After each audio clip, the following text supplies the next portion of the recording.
fucking Jim Irsay and his pill popping ass, and he's probably rocking Ed Hardy, like oiling up his fucking pecs right now at home. Just rule Jim Irsay out. Do you think they'll bring Jeff Saturday back? I don't know. I don't know what they're doing. As far as Jeff Saturday we're back on now, Facebook now. Honestly, as far as Jeff Saturday goes right now, I love Jeff. And I love that the guys rallied around Jeff when he came in and they tried to play for him. They tried to do what they could. I don't know what happened this year with the Colts as a whole. Well, we don't have enough. That's a whole nother show in itself. Right. I mean, so to get into that is just like whatever. But as far as the coaching tree goes, I'm kind of hoping that we maybe get like Double E or – he might go back to Denver. Like you might get Double E. Dan Quinn's staying in Dallas, so that's out of the. A lot of these guys are like just coming off the block. What's his name? Was it David Shaw, the head coach of Stanford? Has been a hot name that's been rumored to be. Yeah. Why though? I don't know. I don't like that. I don't like that call. Like that either. He's been out of the NFL for a long time. I don't love that. But then you've got Callahan, the offensive coordinator for the Bengals defensive coordinator, Eric Bieniemy. Go fucking throw Cliff Kingsbury a fucking No. a bag he can't refuse, Paul, dude. no. I don't mind Kingsbury. Paul, you're Cliff Kingsbury. You're married to like a ridiculous supermodel. Right. And you're in Thailand. The Arizona Cardinals have to pay you $30 million to not coach. Why are you motivated to coach right now? I mean, technically they do, but not necessarily. I've seen dumber fucking things happen with money and how they throw shit around. If he's a player, if he has the player mindset, why not wait, see if some team gets desperate, makes a crazy offer to you, which the Colts could do. But you don't want to overpay. Well, I mean, your owner, who the hell knows if he's doing doing coke in people's bathroom for an hour? That's my point, dude. I'm like, him and fucking Irsay just go doing blow. And guess what? Kingsbury's sitting there going like, wait a minute, I don't have to coach the midget? Wait, this might be great. Listen, me and Graham have a proposition for you. Matt Patricia is 40 minutes from here. Graham and I will pick him up. We will drive him to the Colts organization. We will feed him Burger King and ribs and McRibs all the time. No, I don't want Matt Patricia. That's just like he worked for NASA. That's getting Matt Patricia is exactly like getting fucking McDaniels. It sounds sexy. Ooh, that's great. He was part of a high-powered fucking Patriots offense. And then he goes to Detroit. He sucks ass, which, given it's Detroit, I'll give him the fucking benefit of the doubt. No, it was him. I do not want fucking anybody from the Patriots right now, any coaching staff whatsoever. You shouldn't want anybody. I'll take Belichick's son. That's about Steve, it. the one that's looking at us like a psychopath. That's he would fit in great with Irsay. That's the only reason why, because they'll be doing blow in the bathroom at halftime and come on and be like, guess what, guys? You know what we're going to do? We're going to run Wildcat the whole fucking You can tell Steve Belichick grew up in the locker room with like we never practiced Wildcat. Exactly. We're going to run it. Yeah. And then Jonathan Taylor's just like, oh, my God, my career is going down the fucking tubes. Now, as far as the Colts coaching fiasco goes, we've interviewed, I think, just like 20 or just over 20 coaches or potential candidates. I think about like 22. At this point, I have no idea who the fuck I want. Dan Quinn said that he was staying in Dallas. That's a huge blow because I really wanted Dan Quinn if he was. I don't like Dan Quinn either. No. He's a retread. He can't be a head coach. I'm sorry. We've seen that already. Yeah, but you've seen that.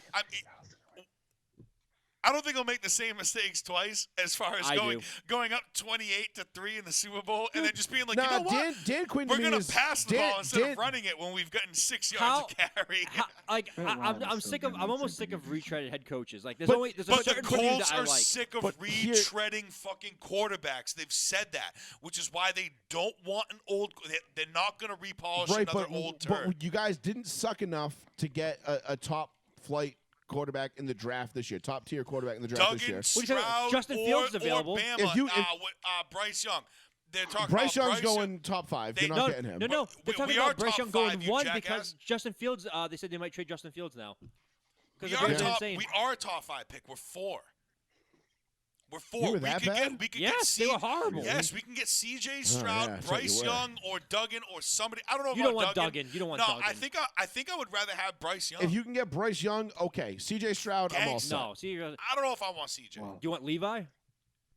The man who drinks mayonnaise and milk or mayonnaise and coffee? Bro, I'll take Stetson Bennett at this point. No, you don't. With his He's 40 years old. With his drunk ass. All right? I don't give a fuck. He's dude. 26. It's too old. The for thing quarterback. is like the quarterback position clearly this year was not the problem. It was a major problem, but when you have the offensive line a problem breaking because down and you can't get JT running and you can't do anything else on offense, it's not Matt Ryan's fault. It's not Matt Ryan's fault. I don't know what the hell happened in Indianapolis this year. Like I said, this is a whole show just in itself, diving into what to break them down. But just to get back to the Dan Quinn thing, Dan Quinn to me, even though he's not available anymore, so this is kind of a moot point anyway. But Dan Quinn to me is what John Fox was to the Broncos in 2011. He comes in, he's going to come in. You made a tremendous mess with hiring Josh McDaniels. You drafted Tim Tebow and Demaryius Thomas. You traded away Jay Cutler and Brandon Marshall, and you had the number 3 offense in the league. The year before, you had a 6-0 start that finished with 8-8, and then your coach gets fired cheating the next year because he's filming the Niners walkthrough in London. Piece of shit, And because the apple doesn't fall far, so and whatever, cheater's going to cheat. We need a Kubiak. But you need a John Fox. Let them cheat. You need a John Fox. You need a guy who can come in, right the ship, who knows how to coach a football team. He'll get you close. I mean, John Fox got us to a Super Bowl, got us to the playoffs every year. Right. And 2012 was not John Fox's fault.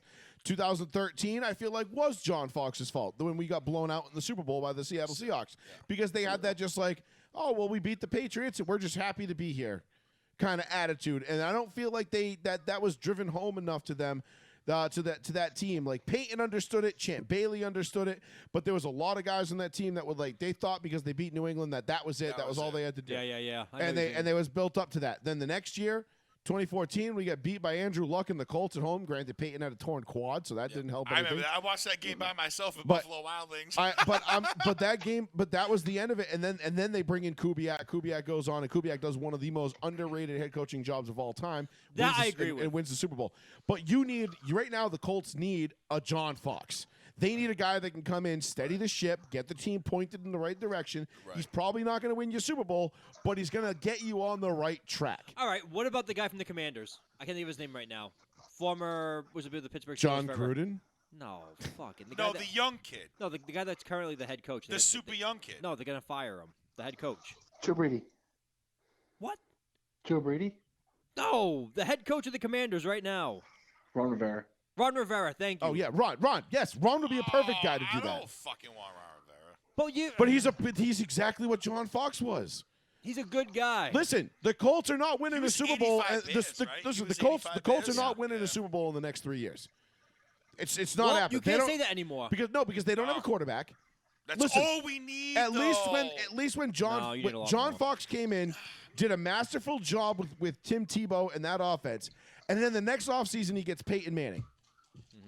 Okay, that's not happening for the Colts. Like it's not like Joey, all of a sudden Dak Prescott Fuck off. Don't do that. What? You're going to shit your pants right next to me. I was going to wait to chime in.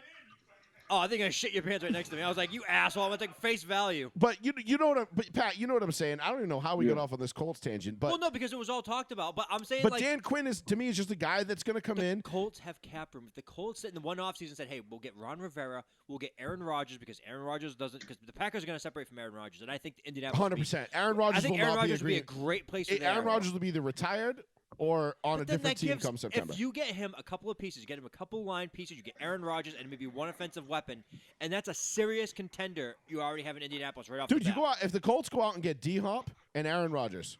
That's what I'm talking about. Rivera. That's it. They're automatically a contending team. You're threatening the South now. You can't say 3 years. It depends on the pieces you get. Right, okay. I'm just saying in terms of, but when you look at the talent that they're going to lose, like they're going to lose your boy there, the corner. Stephon Gilmore. Yeah, whatever. That's fine. He's gone. They've got to figure out something to do with Ngakoue. They got to figure out something to do with the Maniac. Yep. They got to figure out contract for DeForest Buckner. They have $120 million. They're gonna have to eat some of it for their own guys. Their offensive line was abysmal. Abysmal, underperformed because that's a very talented group that they have. So why they played so bad, nobody studs across the line, and then they all played really horrible. Understand it. That being said, I just don't see it for the Colts. Unless they do go out and do something crazy and get an Aaron Rodgers. I think that's a very high possibility. But if I'm Aaron Rodgers, why would I go to Indy? Where else is he going to go? He doesn't want to go to a main town. Because his old center is now the fucking head coach. You never know. I mean, does Aaron Rodgers want to play for Ron Rivera, or is he going to prefer to go to the Jets and play with under Nathaniel Hackett? Well, no, he didn't play with Saturday. Jeff Saturday was the center for the Packers when Aaron Rodgers was there. Yeah, absolutely. Oh, I mean, at the end of his career. Yeah. I thought you meant like the majority of his career. Like, no, it was fucking Payton. Yeah, of course. Jesus Christ. But Pat, I'm sorry. I know we kept you on a little bit longer. You kind of hanging out in the background there, but it was great talking. Do you have any one last point you want to chime in with, or? No, bro. I'm gonna find the show. I'll be listening, bros. All right, Chief. All right, we should be back up. If you can't find it, just DM me. I'll send you the link. Yeah, thanks for chiming. Cool, Thanks for jumping in. Take All right, care, bud. buddy. Thanks, man. Thanks for the call. Eddie House. Joey Fats Radio, row 1C1, 774-992-8702. But to kind of like come back to the Colts thing really quickly, I think that's a legitimate possibility. Let me just look up the quickly thing as I'm talking about this. Shut up! I think the Colts have one of the highest cap Fucking spaces. dog. I know the 228 million. I think I know the Broncos are going to have 10 million. Right as of right now, they have like 12 million. Is in that cap including space. the 15 million they're gaining? Yes, and that puts them at, I believe, 16th in the league. Don't So forget, they're dead middle. there are two teams that are over the cap right now that have to cut, and that's the Rams and that's the Cardinals. So those Yes. guys are going to start trimming rosters. That's why everyone's assuming DeAndre's getting the boot Of course he is. because it just makes too much sense. So, and I'm glad you brought that up because giving wide receivers the boot, it doesn't always pan bad for the teams that give those receivers the boot. No, look at the Chiefs. Foreshadowing. This was supposed to be a rebuilding year. They went and got Juju, who was underperformed all year, Listen, and they're fine. Everybody said right all off season, and we'll shift gears here. We'll hit the AFC Championship game. Oh no, the Colts are in very bad cap space. Oh shit! I was gonna say I don't think there is a they only have 18 million even with new money. Fuck. Oh, they're. Oh, in that's trouble not then. bad. That's better than half the league. I know, but still, And then 18 million. but yeah, Ugh. but you take Gilmore off the books. You're probably gonna take. That's with Gilmore gone. No, Yes, it is. No, it's not. It can't be. The league year hasn't started yet. They have to cut Matt Ryan, and that will free up more money. Yeah, Matt Ryan and Gilmore. He has are a cap gone. hit of 35 million. God. Yeah, damn. but you can. And you're gonna save 18 million by cutting him. But you can spread that out. Yeah, after the February something. Yeah. Joey Fats Radio, row 1C1. Hello? Hello. Yeah, hey. Hey. So you the one who hit my car? Yeah. Straight parlayed that shit. You You just the- hung up. Whatever. Oh, come on. Gotta be better than that. That no, was so lame. Jesus. I never thought I would say this, but can we get some Fortnite kid back? Yeah, can we get that kid back? That Or kid at was least the guys that just entertaining. call in and just scream like apes. I miss those kids. I know. That was funny. Or men. Whatever. Gentlemen? I Men? don't know, whatever. Boys? Who Ape cares? children? Can't say that. What do we always say on this show, right? So all off season we're talking about how and again, hold on. All right, hold on. Let me pump the brakes. To follow up on your Colts thing. The Colts with 18 million in cap space, that's garbage. Cannot possibly be with Gilmore being off the books. That can't. There's gonna be more than that. He's a free agent. Right, but he's still technically on the books. I don't think so. I No. don't. He's a free agent right now. Yeah. As of this year. End of the Yeah, season. his contract's on this. Okay, so his contract's okay. So So, maybe yeah, you're right. he- So yeah, it's- no, nothing was at that. So It's- there's somebody else that it's either It's Matt. They can cut Matt Ryan and save a shit ton of money. yeah, and then who's the other defensive player that they can. Well, they're No, gonna Buckner? they're gonna lose DeForest Buckner because he's gonna Yeah. command crazy money. yeah, he's gonna command, but he's not a free agent though. Yes, he is. He is. Okay, so he's So off the he's books. gone. And then they got Yeah, the you- Maniac who they've kept Yep. under contract, and Yeah, then they're fucked. I thought they had a lot Ngakoue? more. and then Ngakoue. We just got Ngakoue though. Right, but what was his Jesus contract? I Christ. don't think his contract was too expensive. But I that gotta being look it said, up. listen, I think the cap when it comes to the NFL, the cap is it's fugazi. It doesn't It matter. doesn't exist. Don't you You dare. just pay It doesn't play- exist. No, you just pay players and bonuses. It's That's all it is. it's paper money. It's play money. It's monopoly money. It doesn't fucking matter. I want you to bring up a little picture of Matthew McConaughey going, "It's Fugazi," in the corner of the screen every time you do that. I love that Is clip Pat so gone? bad. Yeah, we let him go because he was just all right. hanging out at that Later, point. Pat. All right, bro. But that being said, you don't have to. You don't have to look. The numbers are trash. Like Fugazi. no one cares. Oh, we have 18 million in cap space. Oh, that's not enough. Okay. How are we going to sign anybody? I messed up. The number one team with the most cap space going into this offseason is the Atlanta. Chicago Bears. Oh, No. Chicago. Bears, Atlanta's number 2. Chicago Bears have 49 players signed. They have 115 million in cap space. And are the Patriots like super close to The that? Patriots are top 4. I was gonna say I knew Atlanta was up there The because they Patriots got nobody. The Patriots have 61 players signed. The Patriots have 61 players signed with $58 million in cap space, which is fucking astounding to me. And I don't think we keep guys like Jonnu Smith or something like that. Like, he's just eating up space for no reason. Yeah, and you know Belichick's the Patriot way. He ain't paying nobody. Yeah. You want to stay here, you ain't getting paid. But Which now he might need to be like, we got to do some shit on offense. We're going to change that up a little bit. But Chicago has number 1 overall pick. But do you think that that's a smart move going forward as far as like the way the Patriots have been the last 20 years as far as like, oh, Patriot way, you ain't getting paid. You're just here to win. Well, you have to have a winning culture first. And they don't right now. They don't right now. You're right. And how are they going to maintain that without paying guys to come in? Listen, and play? you need if I'm the Patriots, I'm very happy with Bill O'Brien. I think I've made that perfectly clear. That's a dope hire, obviously. Because I love Bill O'Brien because Bill O'Brien is like he was a great coach on Houston. They were relevant when he was there. He feels like an asshole, like one of us, who would just like tell off a player for like going like he told off Brady in 2012. Like he's like, you didn't fucking run the right play. They told you to go to Maroney, and it was all about like running backs. And you see like some of the players like Tyquan Underwood is just like. And Brady's like, I threw the right play, and he's like, no, you fucking didn't. And they're having like this huge blow up the sideline. I saw that, I saw the whole pics and clips. Oh, guess who's coming back to New England? And it was that whole clip of him and Brady. And I'm like, well, Brady's not there anymore, so it doesn't matter. You know what I mean? Like, they had a scrum on the sideline. But then Brady has said publicly, like, he would love to play for Bill O'Brien again because he said Bill O'Brien pushed him as a player. He goes, he pushed me as a coach. He pushed me as a player. He pushed me as a person because he demanded excellence at every single play, and that's what I demanded of myself. Right. And I really appreciated hearing that. And I'm like, good, because that's what I want him to do to Mac. Because you're going to need that kind of leader. Mac talked so much shit last offseason, and he didn't have He hated Patricia. He did, and he openly said it, and that was kind of like, it rubbed a lot of former Patriots the wrong way. Phil Wilfork came out and spoke against it. Julian Edelman came out and spoke against it. A lot of Ty Law spoke against it. They said, man, like, if you were winning, if you've already been a Super Bowl player, if you've already won some stuff, you have that pedigree of, all right, you can say that shit. They're like, Mac, this is year 2. You haven't done anything. You shouldn't be talking shit like that. Right. Oh, we go through that all the time in me and Joey's line of work. But hey, how long you been here? Shut the fuck up. but that's like what I'm saying. Fucking time in. Yeah, get some time. So I'm like very impressed with the Chicago Bears having $115 million in cap space. That's huge. Because they have a rookie quarterback and they have basically an all-rookie team. That's huge. And they have the number 1 overall pick. Young guys. Huge. But coming in. They're already talking about trading Justin Fields away. Why not? Get rid of that fucking scrub. But if he's your future and you already spent so much money, though. I don't like him. He's a scrub, dude. What have we seen with the exception of like Michael Vick, maybe like Dante Culpepper? Like that. But you need that pocket presence. It's clear, dude. Listen, I don't think Fields or Trey Lance are any good. I got kicked out of the row one page. What the fuck? Trey Lance is. I don't think Trey Lance is your guy. Regardless if he is like fucking super healthy or whatever the fuck he is. Trey Lance is coming in and you're like, of one of your comments? Maybe.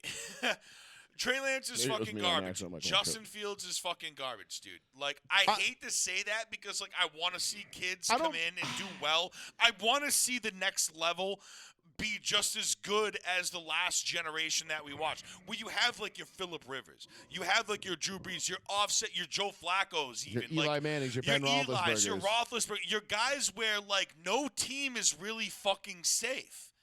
You know what I mean? I don't want Mahomes to settle in and be like, ha, I'm safe. Ha, I'm gonna fucking dominate. No, you want to? I want 12 to 15 top tier quarterbacks in the NFL. J-Law's coming up. J-Law with Peterson is a fucking huge jump on the fucking Jaguars as far as like young quarterbacks coming up. We've already, You mean T-Law? What'd I say? J-Law. Did I say J-Law? I thought you were talking about Jennifer Lawrence. I'm like, you're talking about Jags Lawrence. No. Jaguar Lawrence. Jennifer Lawrence and the Fappening. T-Law. Did I say J-Law? I'm the only one that I know that calls him T-Law. Too much Fappening. As far as I know, anyway. Jaguar Lawrence. But, like, I want to see Herbert do fucking well. I want to see these young guns come up and make Herbert will be great once they get rid of Joe Staley. I think Herbert will be great once he leaves San Diego. And goes to the Colts. If Herbert is smart.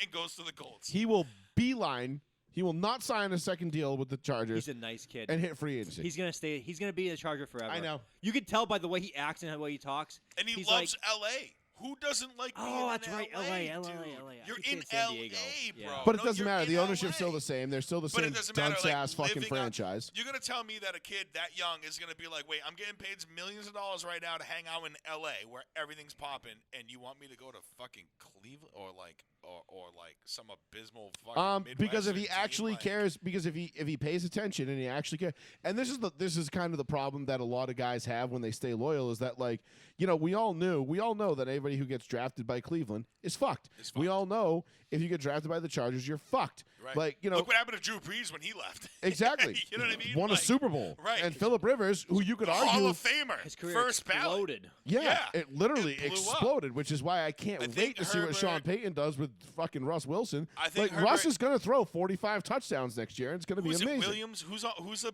the stud on the LA Chargers? William? No. Mike Williams. Williams. Mike Williams. He's old though. Keenan Allen. Keenan Allen's up there in age. Williams, Keenan Allen. Keenan Allen's getting up there. Mike Williams is the younger of the two, but Keenan Allen. Yeah, I like still both very His good. shoulders Mike Williams terrify and me. Herbert should go to Indy. Keenan Allen's hurt every single year. No. Have Never you fails. seen Keenan Allen shirtless? Oh, when his shoulder goes like Both. He Yeah, has spikes. He has massive bone spurs. yeah. It's terrifying. My buddy Dale, God rest his soul. He had the same thing from a motorcycle accident. Fucked his collarbone up. Not a professional athlete. Yeah, actually, well, I mean, if you include paintball as a professional athletes, then yes, he was one. Right. He was very professional and Only you, Joe. Yeah. I was just saying. We got the Ginsu, bro. We can fucking chop it whichever way you I want. got the bro. Ginsu, baby. I'm like Benny Honda working two paws. You know what I'm saying? But no, I think look, there are good franchises and there are shit franchises. Yep. Right. There are certain franchises where you are just doomed to suck. And you're right about Mike Williams and Keenan Allen. It's not like the Chargers have had any lack of talent on their rosters. They've had stacked The problem rosters. with their rosters, they're never, ever healthy. But- and for the first time ever, and hold that thought, Yep. the first time in as long as I can remember, the Broncos were more injured than the Chargers for once. And this because Right. we led the league. It was the Broncos and the Rams were the top two teams with the most players on IR this year. And the Chargers, I think, were usually in the top three, weren't. But they're the timing of the injuries. They lose Mike Williams in the last game of the season. Right, On a dumb fucking a need-nothing game against the Broncos. They don't have to win. Okay, 2015 was the year the Patriots, the Broncos lost to the Patriots in the AFC Championship game, right? 2015 Broncos lost to the Patriots. No.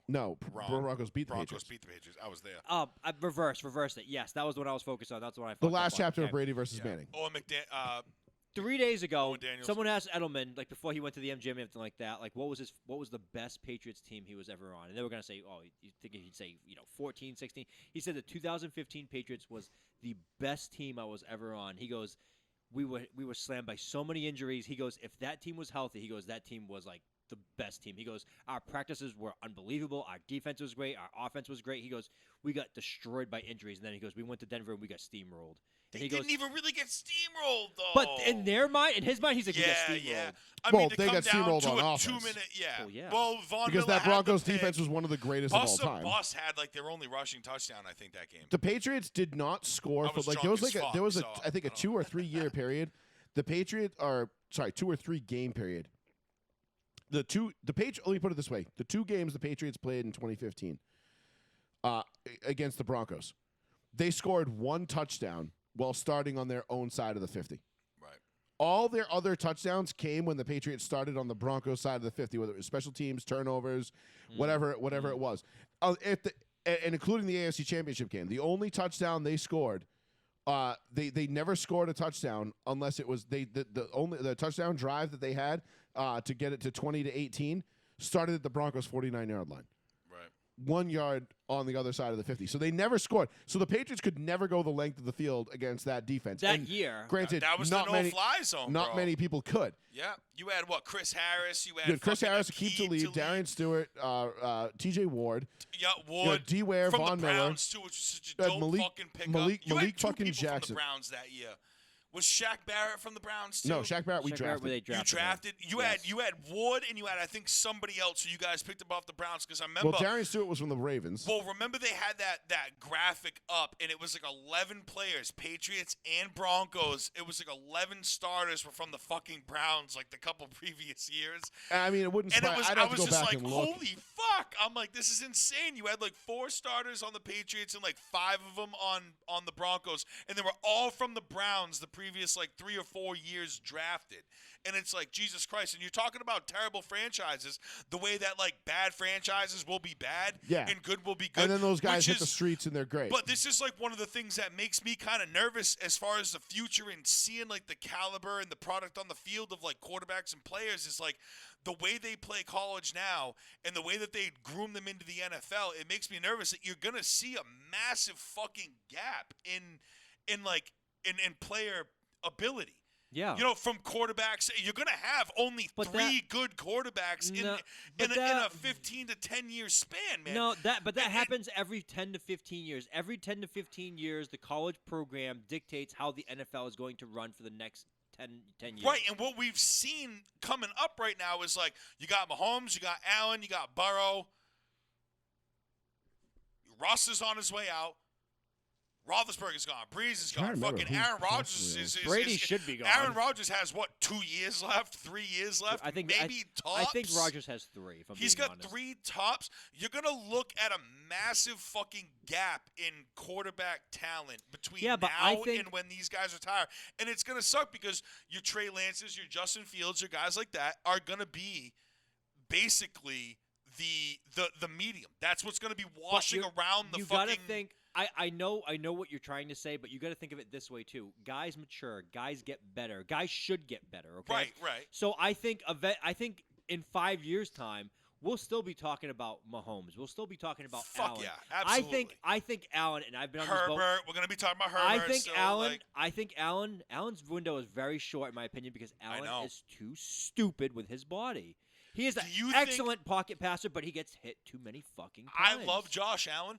But his window is closing so fast because it has been, 2 years prior? And then this year, he's got 2 years left. Cam Newton. If he stays on Buffalo and Buffalo still maintains McDermott and they keep a decent squad, I mean, Poyer's gone. Like they're going to lose a couple of defensive guys. They're going to lose a lot of the defensive guys this year. If Allen goes to say out, Kirk Cousins is out, Allen somehow goes to fucking Minnesota, some shit like that. He's fucking smoked, dude. Of course he is. He's done. Of course he's going to be an abysmal fucking 7, 8, 9 win team a year. He's going to make another he's going to be another fucking Derek Carr. I would he's be going to be another Derek Carr. I would be terrified of Josh Allen if he became a better pocket passer. I'm not terrified on this team. On this team. On this team. Josh Allen. Anywhere else, it feels like he's a 1-2 read guy lately, and then he's like, okay, I'm just going to run it. And he's getting blown up. Yep. And like, Hurdling I'm sorry. guys, jumping, doing it. He's not getting younger. No, but you can't survive like that. And like I was saying before, like with the way Lamar. the quarterbacks are, you can't survive when you're a Michael Vick, when you're an RG3. No, you can't. It's not when sustainable. When you're a running quarterback, it's not sustainable. You have to be a pocket passer. We've already reiterated that like a million fucking times on this show. The only guy who's done it is Cam Newton, and he paid immensely because he only made 1 Super Bowl and did nothing else after. I mean, but you could make the argument. Look, I mean, when you have a guy like a Lamar Jackson, when you have a guy like a Michael Vick, right? Those are running quarterbacks. Those are guys that they're just as dangerous on their feet as they are with their arm. Absolutely. And that's all fine and well. However, and I know Lamar won the MVP a couple years ago, but he's about to hit free agency. I mean, I don't think Baltimore is going to. No, he's not. They already announced today they're going to hit him with the exclusive rights. Okay, so they're going to hit him with the franchise tag. So nobody can even make him an offer, which is a big FU to him. Yes, it is, which means that he's probably, let's put it this way, he's not going to be playing for the Ravens next year. He's probably going to sit out until like week 8. Hit that, you hit him with that tag, he's not playing for you. I can almost guarantee it. That's the poison pill. There you go, Paul. You go get Ron Rivera, Lamar Jackson, and D-Hop. And boom, all of a sudden, listen, the Colts are a regular season juggernaut. I mean, you're not winning a Super Bowl with them. I would be sitting there beside myself if next year we had Ron Rivera, D-Hop, and fucking... And Lamar? And Lamar. What year is that? I'd be like, what the fuck is going on right now, dude? I would honestly love that because it would be such like a... What's gonna happen this week? Paul, you went downstairs to Spruce Drink. Don't Spruce Drink. want Lamar But I said, Jackson. I don't want you to have Lamar No.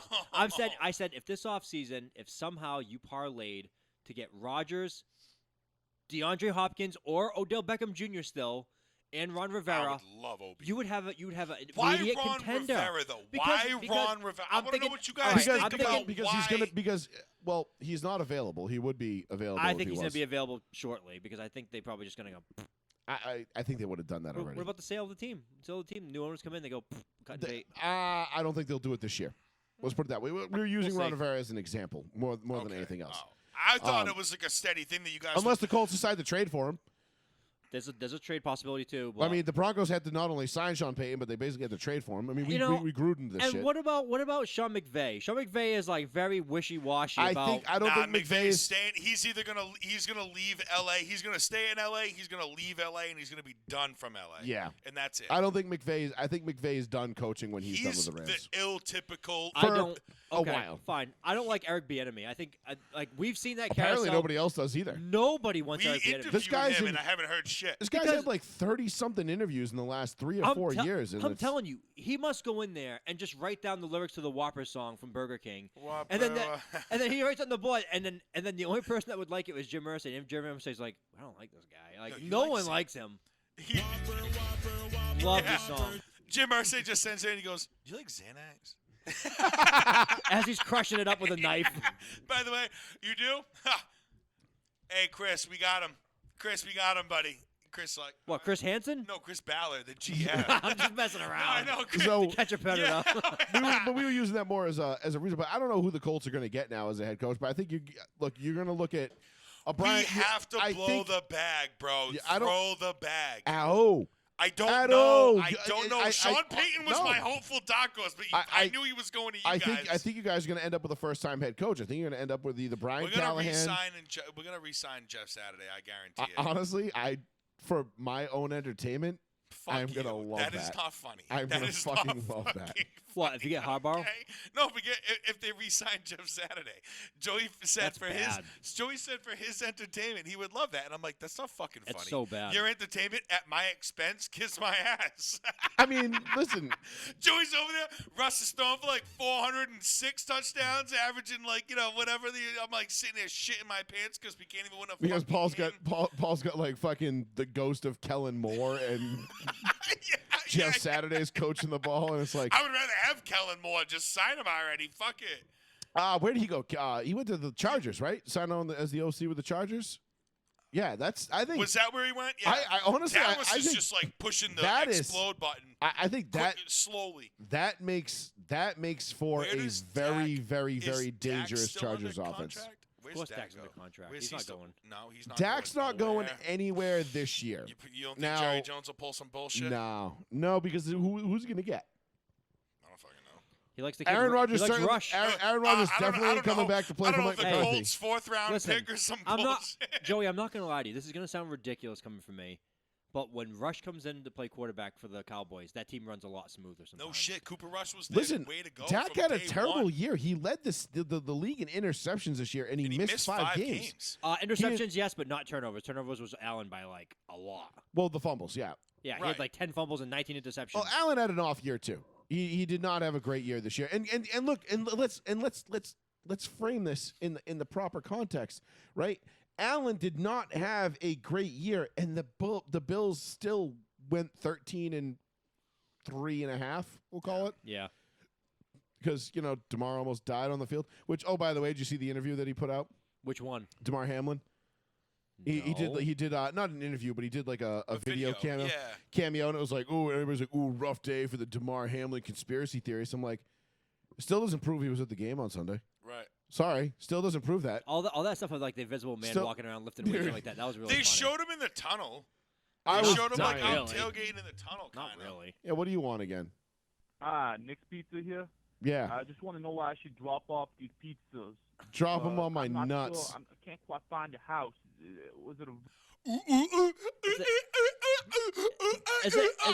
Is it pre? It sounds like a pre-recorded. That's all it sounds like. No, it's the same. I think it's the same person. Oh. Yeah. Who gives Is a that the shit? Monkey Kids? I have no idea. We wish. I know. the Monkey I Kids wish were the funny. Monkey Kids would fucking. Nah, call. the Monkey Kids usually call from a blocked number. This idiot didn't. We didn't want to I want to call them a pizza. All of a sudden, we see on the window a That number pizza. that number I'd came be from like, fuck. Vineyard Haven on the Vineyard. Really? So Sure. All right. What? Well, I I mean, mean, it if he had did. actually came with a legitimate question or something, we probably would No, have yeah, entertained exactly. it, but, like, Even when people call up and they have like, imagine if he hung up and he was just like, "Yo, fuck, I really need to know where to drop these pizzas." it's a Grubhub delivery driver. And he's like, "Yo, that guy's an asshole. He just eats his pizza." The guy's sitting at home. He's like, "Yo, where the fuck's my pizza?" And he's got a Josh Like a Allen Grubhub jersey on. driver, yeah. let's see. I'll Google the number, see if it Yeah, pops I up. could reverse look it up, but it doesn't cares? matter. Whatever. Either way, all I'm saying is like, I don't actually care. I just Send wanna him do the this. Whopper video. Josh Allen had a weird year. I get that. I mean, as Why far should as actually like be like Nick's Pizza on the. Nick's Pizza, where's Nick's Pizza? It's. I don't know. I was just joking. That's Oh, what he said it was. I thought it was like an actual thing. I'm like, what the fuck? Well, I know who it's registered to. Oh, you fucked, buddy. We No. gotcha. Send him to the Whopper video. Whopper. We're just stare gonna at it. no. We're gonna add. I'm him not on gonna call Snap. out. I'm not No, gonna of call out course the not. address or the name on air because that would be rude. But I got it. It's right there. Got you. The old Google machine never fails. Yeah. Google's a Do rat. people not know that you can just Google their Yeah, number? people are. I'm not gonna do Right. that. He's just I having know. fun. He's Of having course, fun he's with having us. fun, but just We're not that show. have Trust better me. material. Don't like, worry. Yes, please. Don't. I will. If your material continues to suck, I will. We out gave you. we gave Fortnite Kid like 15 minutes one night, and then he was like, "All right, I'm out of material, guys. I gotta hang up." I know you. And we were like, really? Like we gave him way too long. That night. Saku D's nuts. I still think about Saku that. D's nuts was mad fun. Honestly, my favorite's the Gorilla Kids. Yeah, I don't know The why. Monkey Kids are my favorite when they call up and start fucking whooping it up and Calm down, Tony Romo Jr. Yeah, I know. I'm saying they start chimping and whooping it up like monkeys. That's what they do. I don't know who he is. He's just whoop, wah, ah, ah. That's all they got is fucking monkey noises. He's not wrong. You and Tony Romo, same booth. No, don't. So did we? have we touched on- No, we have not. 774-992-8702. We'll get into that in a second. But let's just tie this whole coaching thing up real quick because obviously Honestly, Colts, I don't know. Same thing with the I Cardinals. don't know either. It I seems really like, don't. It seems like there's zero I think interest in the now Cardinals. that Sean Payton is off the board, Dan Quinn is off the board, D'Amico Ryans is off the board. I feel like those were kind of like the big three Yeah, leading, those- leading it the way. opens it up. Now I think you're going to start to see the chips fall, Which And- makes me and nervous. I think this is the year somebody is finally going to hire Eric Bieniemy. I think that's. Is it the Cardinals? Because Wouldn't be surprised. nobody wants to Yeah. go there. Nobody wants to go there. Really? It really wouldn't surprise me. And Judging by Kingsbury's house the last time he was coach, I would be like, yeah, I'll go coach the Cardinals. I get Kingsbury's house, right? No, that's not how it works. no, but I mean, I get his wife too. Yeah. Whoa. I know. Girlfriend. I want his girlfriend. I want his house. That'd be like, yeah. Yeah, I mean, sorry, lovely wife, but Oh no, I'll still take my fiance, but I'm just saying, like, my girlfriend. yeah. Whopper, I'm just saying, I'll Whopper. take the house. Hey, Paul, who's hotter, your fiance or Cliff Kingsbury's? My girlfriend. I don't even know what a Cliff Kingsbury's girl looks like. No, please allow Oh, me. yeah. It's still my girlfriend. Yeah. I'm sorry. Listen, it's still it my doesn't matter what it's you show still me. my It's still my fiancé. girlfriend. Yeah, I'm sorry. It's still my fiance. Oh yeah, it's your fiance, right? Yeah, Yeah, right. Yeah, that's right. Forgot about that. We got to correct that. Go on, just Um, keep talking. All right, so what are we gonna do? So let's talk a little bit about a championship weekend. First, let's get the NFC Championship game out of the way because this one sucked the most. So it'll be the easiest Brock to talk Purdy about. bullshit fucking injury. They had no quarterback. Brock Purdy gets hurt in the first quarter. Game over. I mean, listen, nobody thought Josh Johnson was coming in. Did I say Josh Johnson? It's No, Josh. Is it not Josh Johnson? Wasn't I Josh think it Johnson the is. guy Yes. who played for the Hawks? Am I? Dude, he's am I played doing for like that right? 17 teams. Yeah, I know. He's a journeyman. Totally. Yeah. Yeah. He was drafted by the Bucks. But Oh, no, did wait. you see his face on the sideline? And Shandy told him like, "You're in." He was like this. He was like, I am? he looked at like he's like, "Brock, that hurt." So Like, you we could tell he so was we know upset. we know what Purdy's injury was. It was a torn UCL. bad Which- injury for Brock. Elaborate. UCL injury. That's a 6-month surgery recovery time, which puts his window at the beginning of training camp. What is a UCL, Sean? UCL is this part of your elbow, so essentially you're tearing this part of the throwing motion of your arm. So, is it career ender? Absolutely not. Is it fixable? Absolutely. But he's not going to be throwing at a consistent rate until the beginning of training camp. You cannot wait that long as a football team to say, okay, can my quarterback still throw the same velocity? Right. Do we have our guy in Mr. Irrelevant? Please don't be liking all of her pictures, by the way.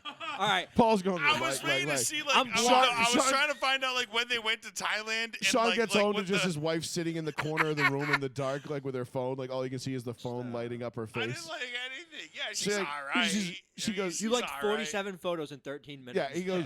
She's like all right. Kayla's sitting in the recliner in the corner of the room when Sean walks in the house. It's pitch black. She lights a cigarette. She just lit up, lights a cigarette. She got a gun. Been busy on Instagram, have we? Yeah.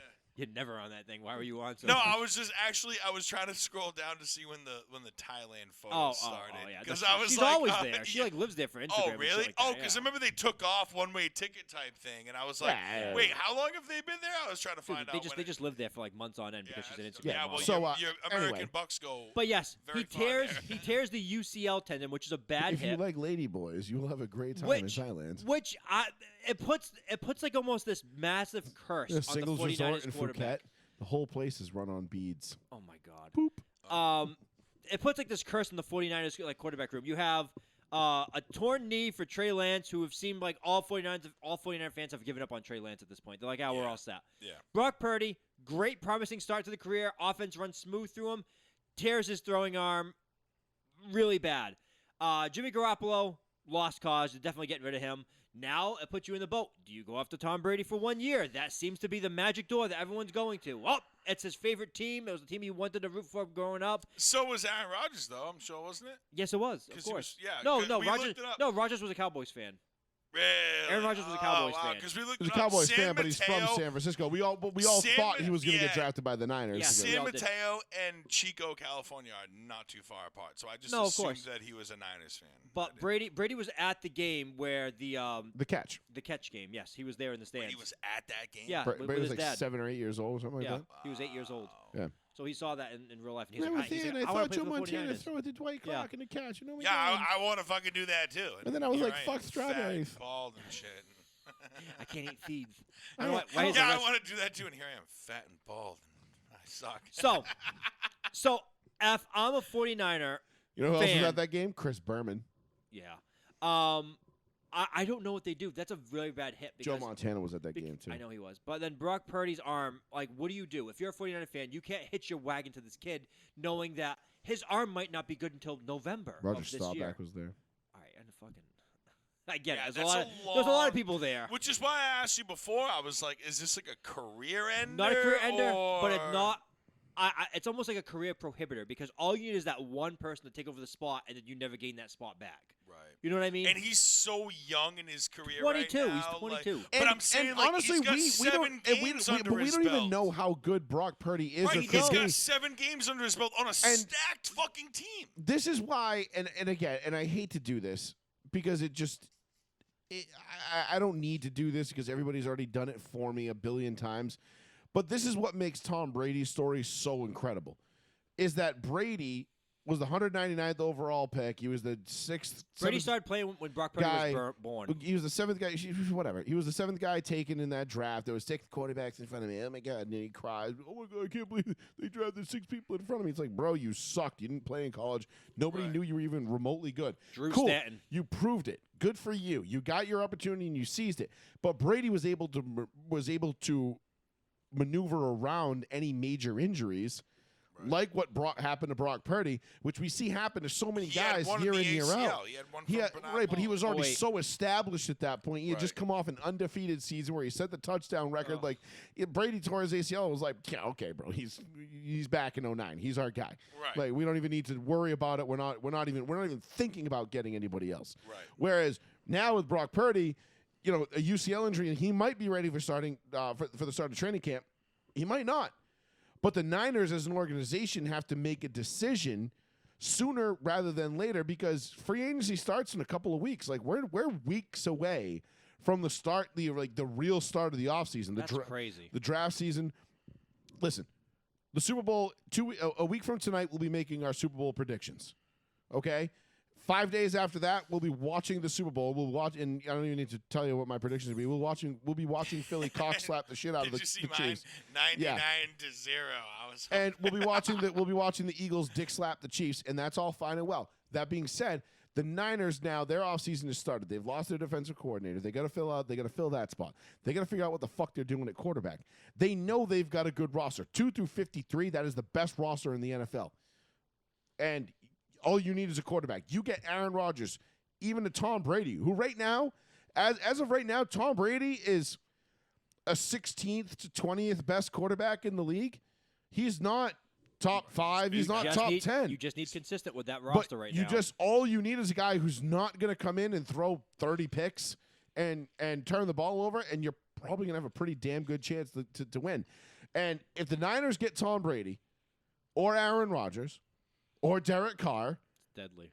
That is a lethal combination. Now, it would be fantastic for me. I would love to see Brady go to the Raiders and then just suck, like play all 17 games and like throw like 27 interceptions and like 20 touchdowns. It would just be glorious because then it would be like Brady on one end of his career, he's fucking the Raiders in the Tuck Rule game, and then on the other end of his career, he's fucking the Raiders by sucking. And it would just be like, yes. I just don't. And he's like, the Raiders. Fuck you. I just don't get the Raiders plan of attack. I might buy right a Brady jersey at that point. What, for the Raiders? If he goes to the Raiders and sucks, I can't picture him going to the Raiders. I'll buy a Brady jersey. Yeah. I think Brady full on wants to go to the 49ers to end because that's career. next level trolling, right? Like that's like, okay, so he goes to the Raiders and sucks.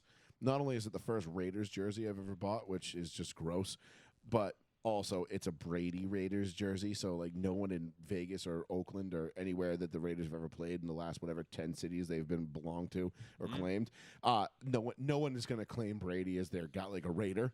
No one's gonna be like, yeah, Brady is a Raider. It's like, nope. No, you're here. They're like, no, you're here. Get the fuck out. You're here. We're all pissed off about it. But then he goes there and just sucks, and I'm like, yes. What about the Raiders denying trade negotiations for Derek Carr? How do you feel about that? What do you mean denying? The agent has gone out and saying, all right, can we start talking to other teams? And the Raiders said no. Huh? Yeah, they're dicking Derek Carr as hard as they can, dude. I'd be like, no. How about I do? Listen, the Raiders are one of the worst run organizations in all of football. I don't know who that is. This should surprise nobody. I don't know if that's Josh. I don't know if that's Davis. They sent him home with 2 weeks to go in the season. He asked to go home. He asked to be. He didn't want to be a distraction, so he asked to go home.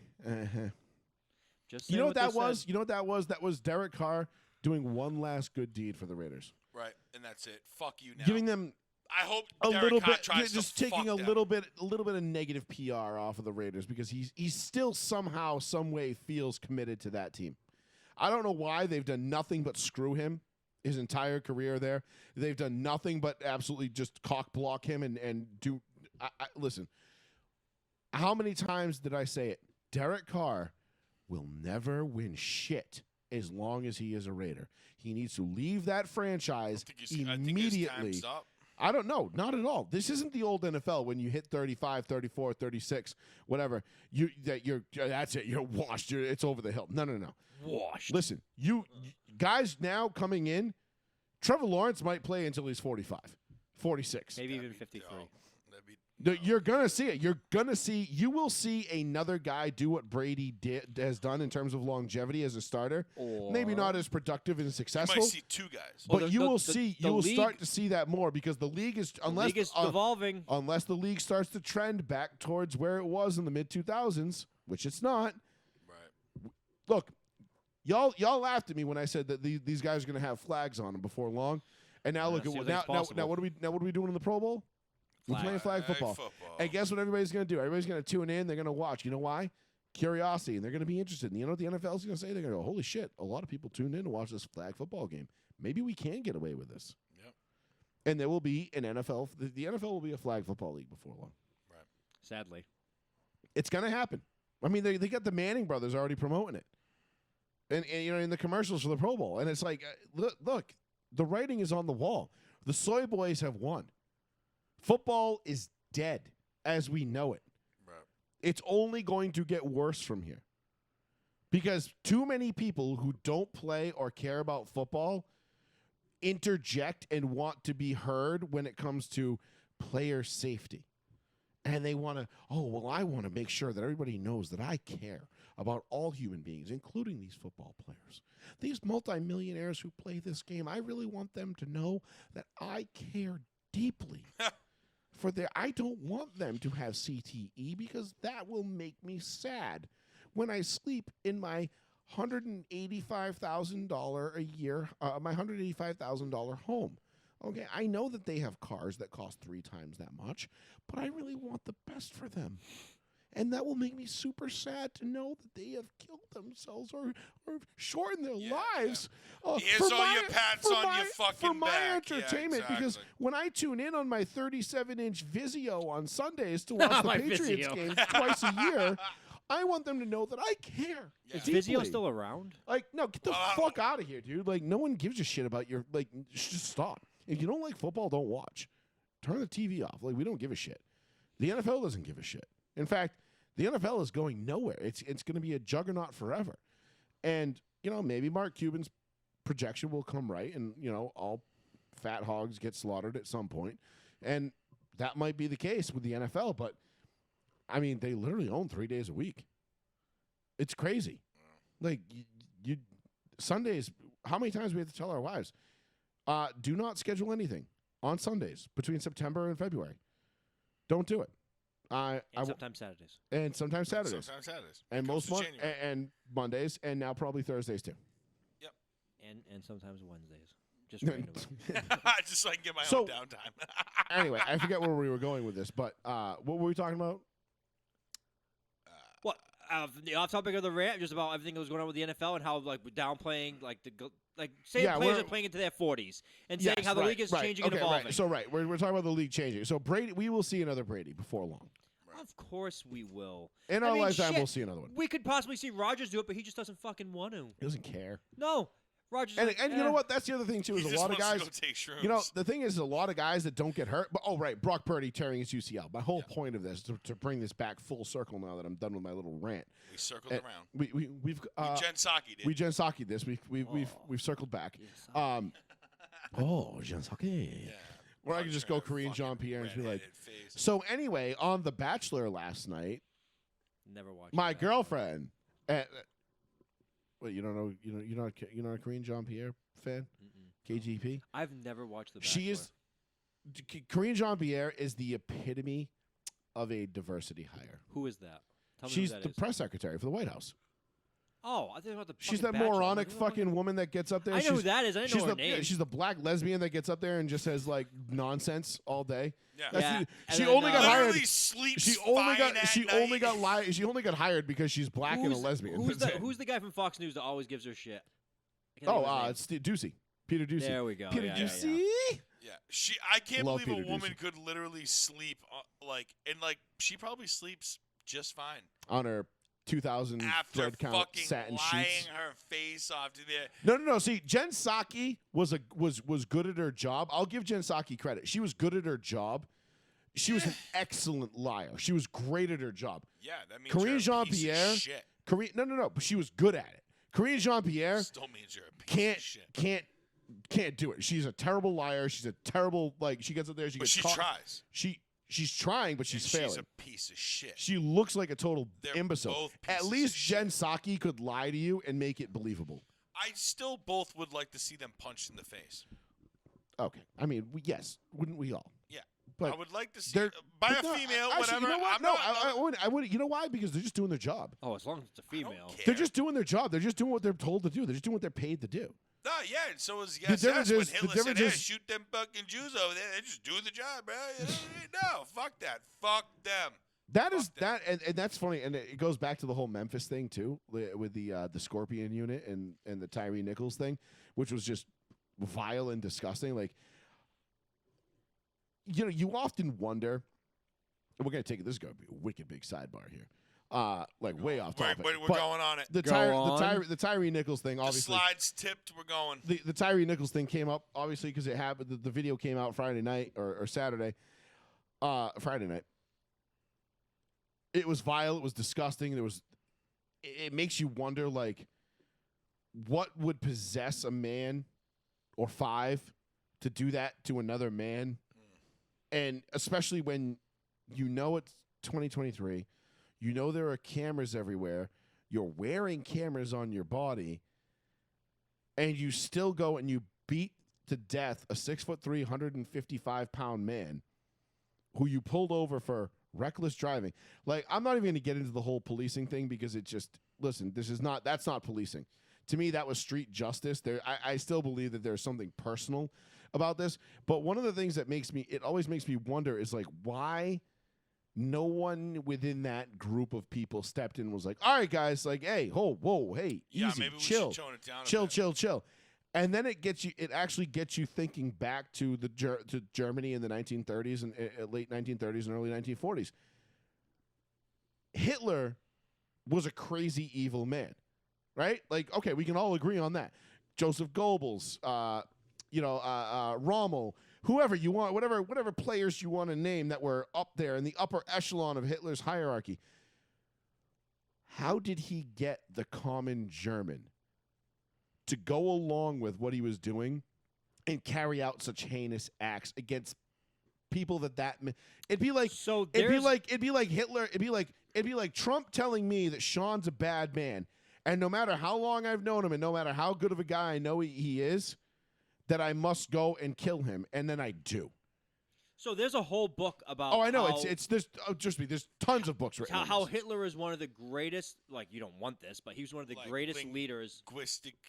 Oh no, trust me. I studied. I believe me. I studied Hitler in college for one of my senior theses. Do you know who they said was number one of all time? Leaders?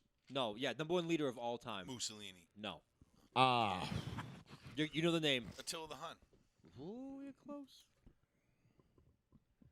Genghis Khan? Bullseye. I was going to say, Khan. that's what I meant to say, not Attila the Hun. Damn it. Genghis Khan, not to get too bad into like sidebar here, but Genghis Khan, and you said the sidebar too. Genghis Khan apparently has over 250,000 living descendants to this day because of massive rapes and pillages. Yeah, he's in DNA. He's in DNA of multiple people. You can actually trace back in time to when he was pillaging and plundering so much that he actually helped the earth because the methane from the amount of people he killed lowered the CO2 for the earth during his time because of how many people he killed. And that's a true fact. Yeah.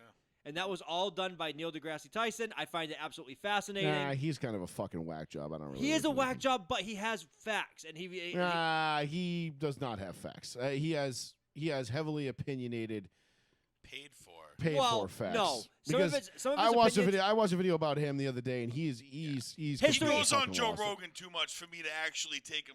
History, I believe in. He got wrecked on Joe Rogan the last time I saw him. Really? Or was it Rogan? Might not have been Rogan. No, history, he's dead on about, and it's like his history is one thing, but like his whole like climate change beliefs and all that shit are just completely off the wall. but that's him proactively guessing. That's like everybody does it, proactively guessing the future. Also, his new belief in like paradimensions running simultaneously. And how could we know what the methane count was when Genghis Khan was alive? I'm just playing devil's advocate here.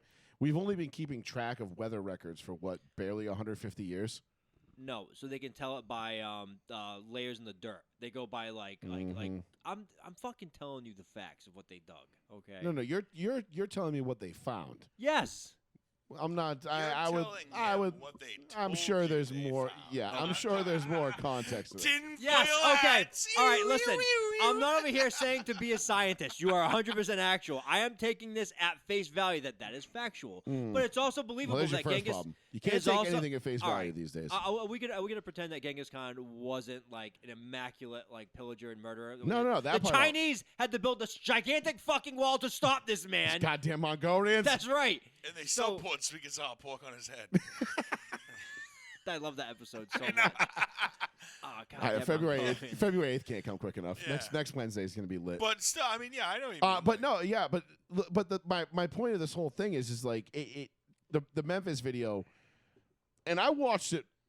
I watched it with some guys, and I'll throw it out there. I won't name names, but I watched it with some people at work, and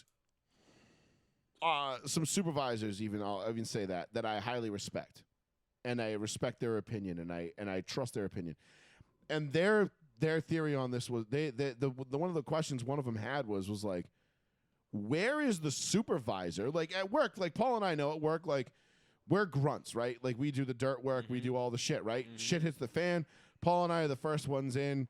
We go headlong, and we gotta do whatever it is that we gotta do. At some point, there's a supervisor there to supervise what's going on and make sure the situation doesn't go off the rails. This situation in Memphis with Tyree Nichols clearly went off the rails. Off the rails would be the understatement of the century. These guys made Derek Chauvin look like a fucking angel. I mean, comparatively. They had this man cuffed, pepper sprayed, and they were holding him up while they all took fucking shots. Punching him in the face. Yeah. And then he finally goes to the ground. One dude kicks him in the head so hard he fucking limps away. It's like, what the fuck are you doing, dude? Like, this is absolutely asinine. And one of my colleagues at work said, where's the supervisor to step in and be like, hey guys, he's the one limping away. Okay, hey guys, you should probably calm down. Like, enough's enough. Like, he's had enough. It's good. It's done. It's over. Because in our line of work, that's exactly what would have happened. Like, there is no way in hell. And I can say this about pretty much every supervisor I've worked under directly in the last 3 years of my career, which is most of it.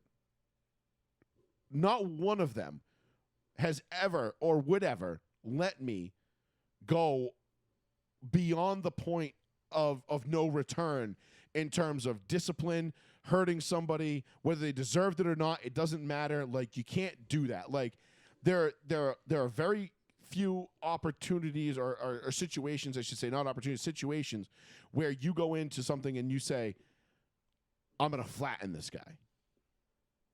You just can't do it. Like, it's first of all, it's not our fucking flying tomorrow. It's not our job. If listen, we go into a cell, con swings on you, or whatever. Hey, listen, man, game on. Bets on. Bets on. Like, all bets off. Game on. Like, you're now, according to the policy, actively resisting and assaulting staff. No, you're assaultive. Yeah. You're assaultive. Like, you're way high up in the pyramid, my guy. You're stage 4 on the pyramid, if I'm not mistaken. Yeah. 5 is the lethal force. 5 is when. Unfortunately, I don't have any. Well, I could, but no. But you get to stage 4, you're assaultive.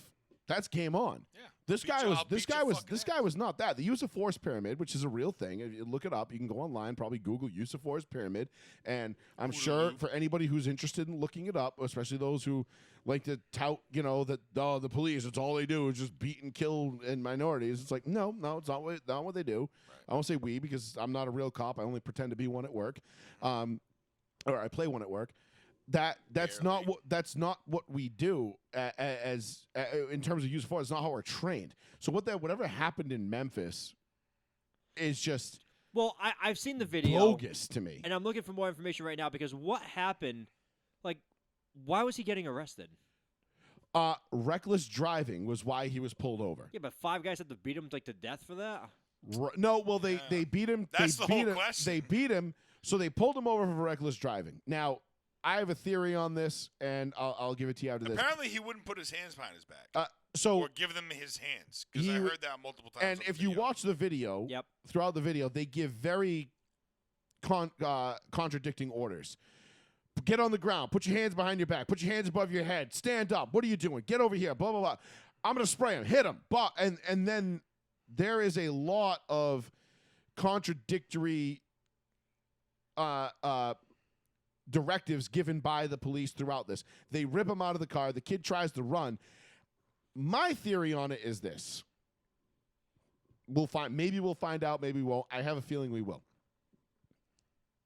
There was some personal beef with this kid.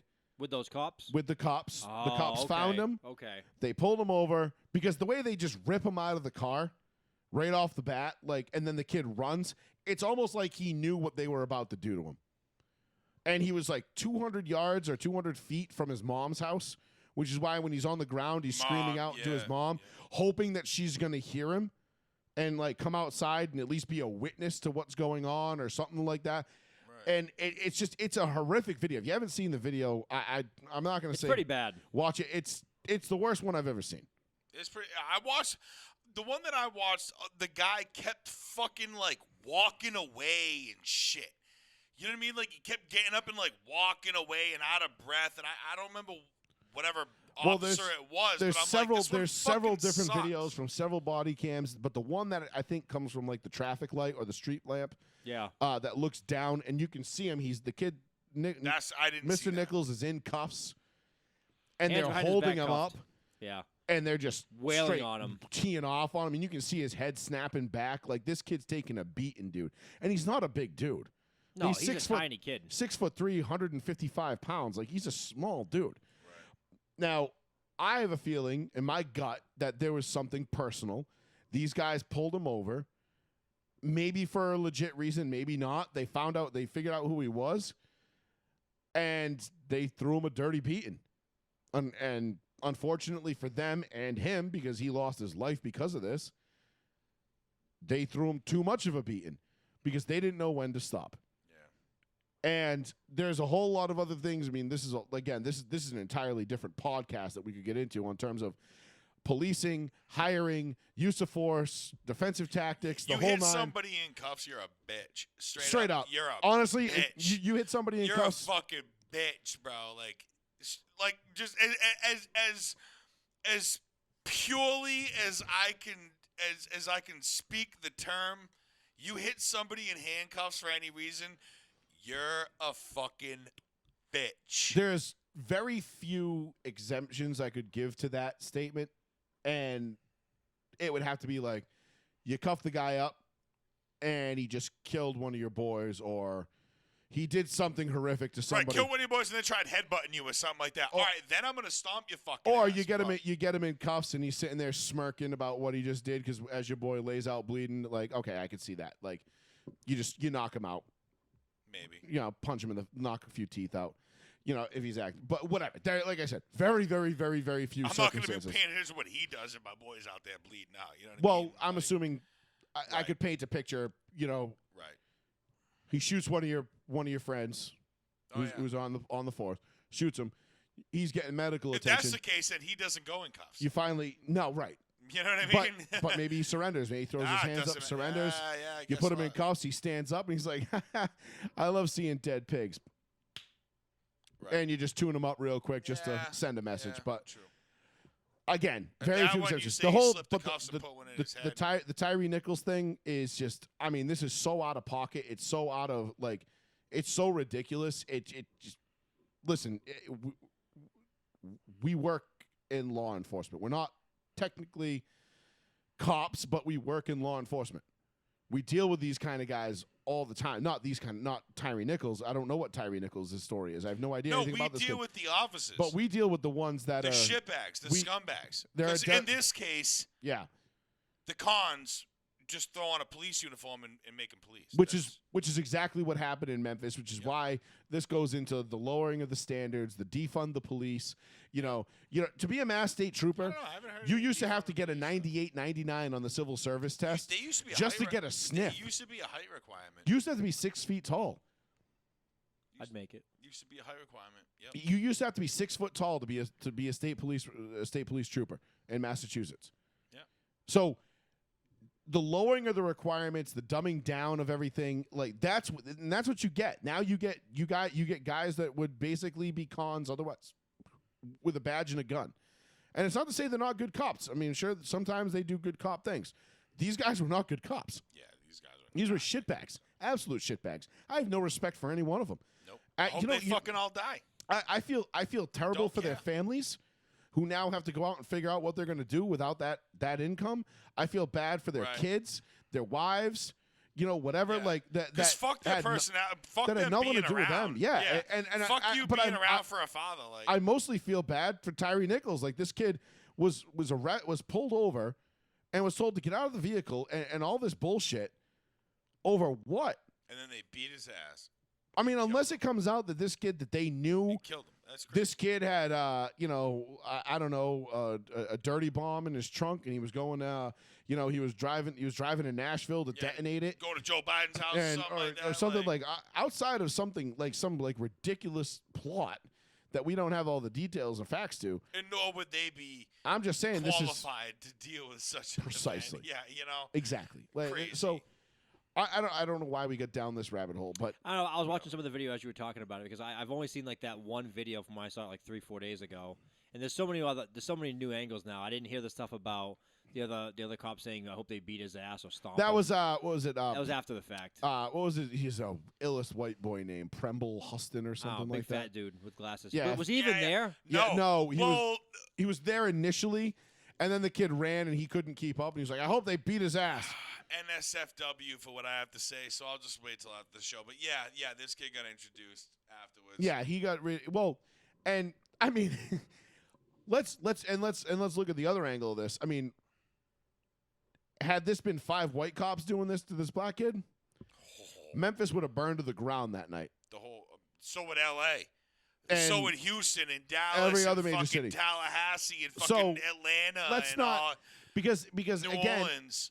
and then they it's funny how the narrative shifted from white cops beating up black men to, well, these black cops were they did this because of white supremacy.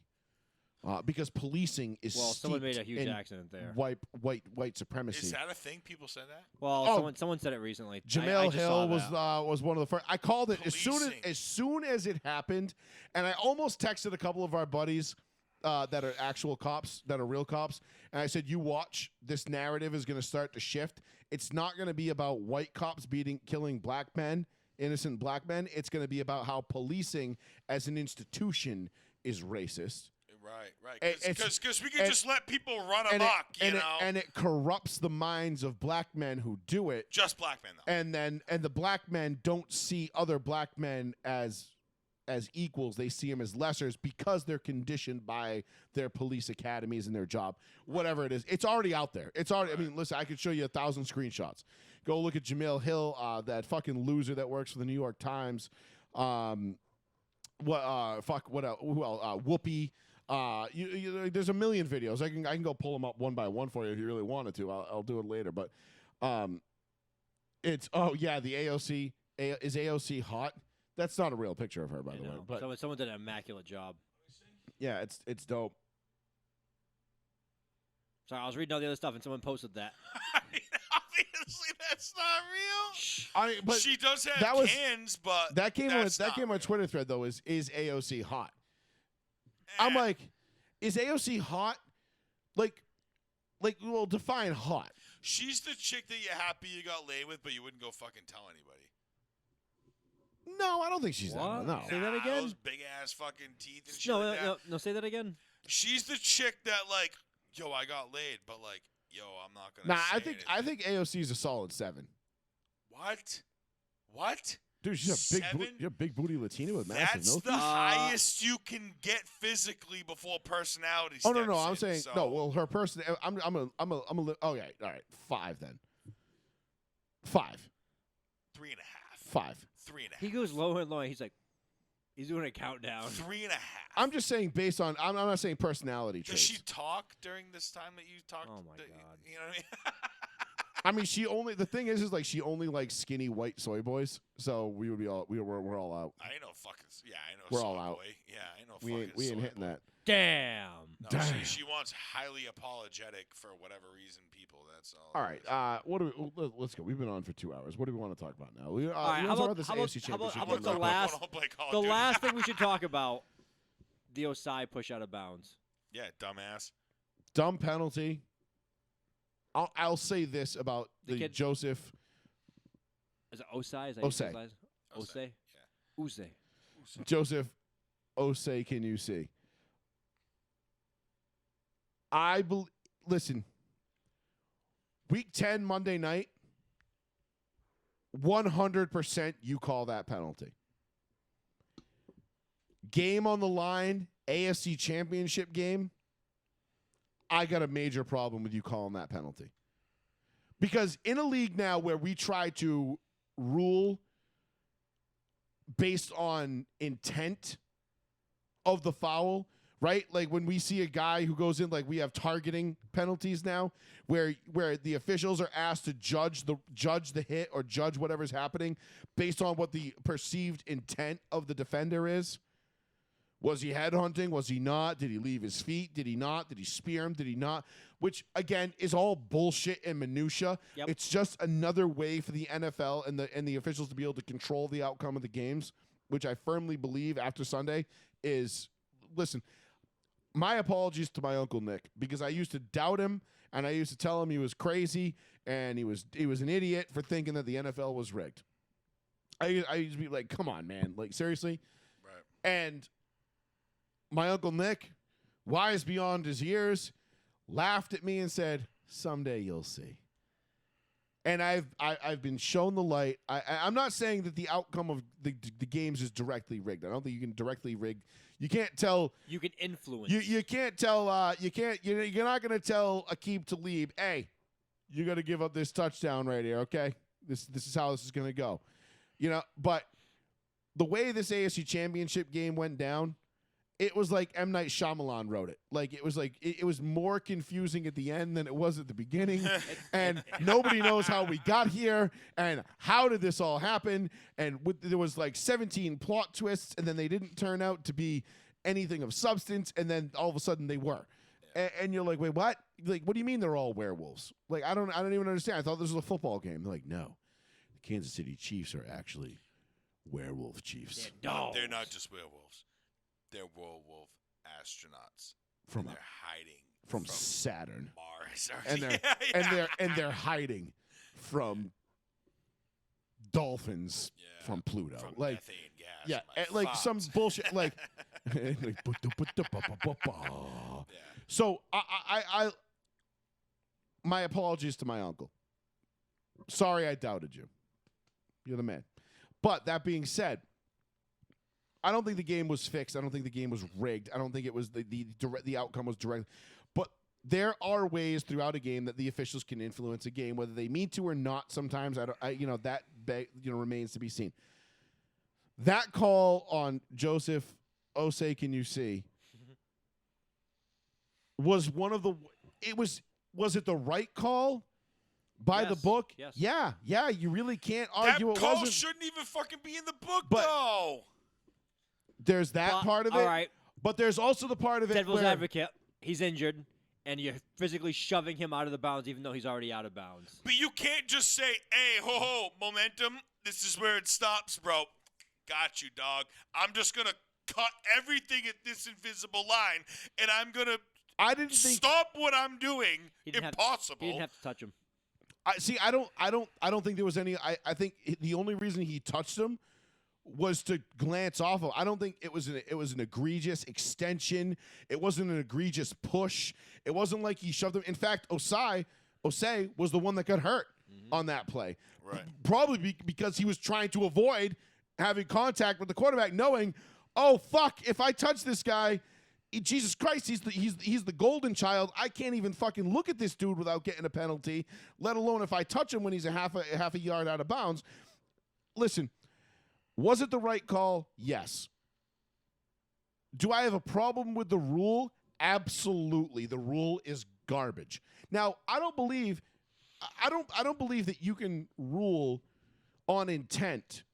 No. When it comes to something like targeting in the middle of the field, or a defenseless receiver, or whatever those rules, because let's be honest, a lot of those rules, they get judged, they get called on intent, especially in the college game. Right. Like, yeah. Did he really mean to do it? I don't know. We should look at it a little bit more. I don't know, whatever, blah blah blah, whatever the case may be. We rule on intent there. Why can't we use our judgment and take into account intent here? This kid goes sailing into the bench, injuring himself in an effort to not touch Patrick Mahomes, but because the way physics works, he was going to touch Patrick Mahomes, and now all of a sudden we're giving the Chiefs 15 free yards. I don't like the rule. I think it's garbage. Obviously, I think that rule should just be expunged from the book. It shouldn't even exist. But again, Pat Mahomes, he's going to make the NFL a boatload of money in 2 weeks. And guess who's going to love that? The NFL. 32 guys who own NFL teams. Yep. And that's just the way it is. That's what it comes down to. The rule sucks. I think the officials should use better judgment in situations like that where an AFC Championship game, again, this isn't a Monday night game in Week 10. This isn't Sunday night in Week 7. Like, this isn't a game where, where you can recover from and be like, okay, we got next week, we'll figure it out. This is it. This is the season. This is a chance to go to the Super Bowl. I mean, listen, we all love to sit here and say, like, all right, Cincy will be back. No big deal. They'll be back. Meh. Not true.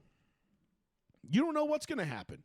Okay, you don't know what's going to happen. The Cincinnati Bengals, they're with their cap space, their free agents, they're going to be in a lot of trouble this year in terms of roster building. Now, can Joe Burrow lift them up and carry them? Right. I mean, yeah, bet's pretty good that that's going to be the case, but there's no guarantee they're going to be back in the AFC Championship game. They're going to lose T. Higgins. They're going to lose Bates, the big safety, the big wide receiver. They're going to lose some key pieces. Yeah. It sucks to replace those pieces sometimes. Boyd, I think, right? Trevor Boyd. Boyd is a guy that always hangs around. Like, no team really wants him. You've got this assumption that these guys are just always going to be back, and that's not the case. So, for me, the Joseph Osei Can You See hit was the right call per the letter of the law, but it was the absolute wrong call to make in that situation. Yes. You can't give the game away based on that accidental outside. Like, yes, by the rule, he shoved him. That's a fucking penalty. Barely. And it was barely a shove. I know. Let's be honest. You're right. I've seen way worse than that. Way but worse. Everybody at that moment was like, everyone at we that all moment knew. was like, they're giving the game to the Chiefs. Yep. Immediately. We already knew that when they gave him the third down fucking redo. Well, they had 3 third and nines. 3 third and nines. When do you ever see 3 third and nines in a row from penalties? When? It never happens. Never. Ever. The third down redo was bad, and I know they proved they were like, oh well, look, you can see the referee over here and he's waving it off, and then but the problem with that was that the very next play they call pass interference on the Bengals. They just give it to the Chiefs, and you're like, dude, come on, like this looks really shitty. This has really shitty optics, and that referee they wanted is like. They had their reasons. Well, Ron Torbert. He's synonymous with like games having like shitty endings. It's always. Like, I don't know how he gets all these games. It's a league conspiracy. I fully believe that with him because he's always involved with bullshit calls. Always. No surprise. I mean, same thing with your boy here, fucking this guy. Which is my boy. The guy who didn't call the thing on the where is it? Oh, did I move it up? I don't know which boy are we talking about. Hold on. Where is it? The fucking oh, right there. This guy. The guy from the Celtics ref. Okay? So here's Vanessa Blair Lewis to circle back to this. And help me wish a very happy birthday to my husband today. You can watch him tonight on NBA Game 2, Golden State Warriors versus Dallas. And there's a picture of her husband as the ref, right? And then you go over to her social media, and boom. Vanessa Blair Lewis, coach, current mood, let's go Boston. And there's her and 2 of her kids in Boston Celtics jerseys. Oops. And this is the guy who the Celtics are 36-2 in games when he refs. They need to make him the ref way more often for Celtics games. Like, I know everybody's like, yo, if we get the Warriors in the finals, can we get him? Yeah, hell yeah. But no, you're right. But the whole Bengals Chiefs thing, it just left such a shitty taste in everybody's mouths. After that awful NFC game, and then to watch that, you're like, oh. And then if you're a Patriots fan, you're like, man, which of these 2 shitbag franchises do you want me to root for? Oh, and that's one other thing too. If you're a Patriots fan, shut the fuck up kiss about my the calls. ass. Seriously, shut the fuck up about the calls.